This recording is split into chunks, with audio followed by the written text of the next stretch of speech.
મિત્રો આજે આપણે ધોરણ 6 માં ગણિત પ્રકાશમાં જે મુદ્દો આપણે શીખેલા 1.1 અને 1.2 આજે આપણે 1.3 શીખવાનો છે સંખ્યા અનુક્રમને ધારવા। તો કેવી રીતે આ મુદ્દો જે છે અહીંયા સમજાવેલો છે તો ચિત્રો આકૃતિ દ્વારા ગાણિતિક પદાર્થોની કલ્પના કરવી। તો અહીંયા સંખ્યા અનુક્રમોની જે ચિત્રાત્મક રજૂઆત છે એ એક કોષ્ટક દ્વારા હું તમને સ્ક્રીન રેકોર્ડિંગ દ્વારા મોબાઈલમાં સમજાવી રહ્યો છું, ધ્યાનથી સમજો। ચાલો મિત્રો કોષ્ટક 2 સમજીએ। અહીંયા કોષ્ટકમાં પહેલું જે આપેલું છે ગ્રીન ટપકા છે 1 1 1 તમે જોઈ શકો છો સ્ક્રીનમાં। તો એ છે શું તો બધા એક જ બતાવેલા છે, દેખાય છે તમને, બધા એક જ છે।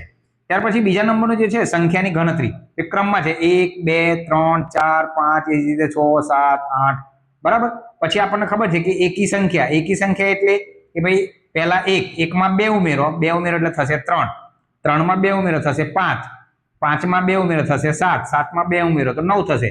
તો આ જે બધી જે સંખ્યાઓ છે એકી સંખ્યાઓ છે। ત્યાર પછી તમે જુઓ તો બેકી સંખ્યા એટલે એમાં પણ એવું જ છે કે ભાઈ 2 માં 2 ઉમેરો છે 4, 4 માં 2 ઉમેરો 6, 6 માં 2 ઉમેરો 8, 8 માં 2 ઉમેરો 10। આ બધી સંખ્યા થઈ ગઈ તમારી બેકી સંખ્યા, બરાબર છે। ત્યાર પછી તમે જોઈ શકો છો ત્રિકોણાકાર સંખ્યા। તો ત્રિકોણાકાર સંખ્યામાં શું છે તો ત્રિકોણાકાર સંખ્યા તમે જુઓ તો અહીંયા આપેલું છે, જો આ 1 છે, બરાબર છે, પછી અહીંયા 3 છે, પછી અહીંયા 6 છે। તો બધી જ જે આકૃતિઓ જે છે એમાં તમને ત્રિકોણ દેખાશે, બધા જ શું દેખાશે, આવી રીતે ત્રિકોણ જ દેખાશે। તો આ જે છે એ ત્રિકોણાકાર સંખ્યા કહેવાય। ત્યાર પછી વર્ગ, તો વર્ગમાં એવું જ છે કે ભાઈ આપણે પહેલી સંખ્યા છે 1, બરાબર છે, તો 1 નો વર્ગ 1 ગુણ્યા 1 બરાબર 1, બરાબર। 2 નો વર્ગ તો 2 દૂ 4 એટલે 4 ટપકા છે।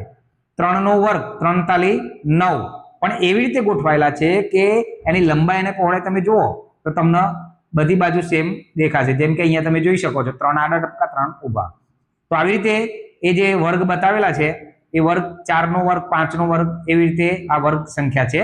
ત્યાર પછી તમે જુઓ તો ઘનમાં શું હોય કે ભાઈ 1 નો ઘન તો કે 8, 2 નો ઘન 2 દૂ 4 દૂ 8, 3 નો 3 તાલી 9 તાલી 27। તો ક્યુબ જે આપણે રમીએ છીએ ને એ ક્યુબમાં લંબાઈ પહોળાઈ અને ઊંચાઈ સમાન ગોઠવાયેલી હોય। ત્યાર પછી છે 4 ચોખ્ખું 16 ચોક 64, 5 5 25 125। તો આવી રીતે તમે આ કોષ્ટક દ્વારા સમજી શકશો। ત્યાર પછીનો જે મુદ્દો જે છે એ મુદ્દો એવો છે કે સંખ્યા અનુક્રમો વચ્ચેના સંબંધો, તેમાં કેવી રીતે આપણે જોઈ શકીએ તો અહીંયા આપેલું છે કે ઉદાહરણ છે, જ્યારે આપણે એકી સંખ્યા ઉમેરવાનું શરૂ કરીએ ત્યારે થાય છે શું તો દરેકે દરેક એકી સંખ્યા પહેલા લેવાની। એકી સંખ્યા એટલે 1 3 5 7 9 અહીંયા તમે જોઈ શકો છો, બરાબર। તેનો આડો સરવાળો, તો પહેલી લાઈન છે એકી સંખ્યામાં 1, પછી બીજી લાઈન છે તો 1 + 3 બરાબર થાય છે 4, ત્રીજી છે 1 + 3 + 5 થાય 9, ચોથી છે 1 + 3 + 5 + 7 16 થાય છે, બરાબર। પછી છે 25 અને 36। તો આ જે સંખ્યાઓ આવે છે એ બધી સંખ્યા થઈ ગઈ તમારી પૂર્ણ વર્ગ સંખ્યા।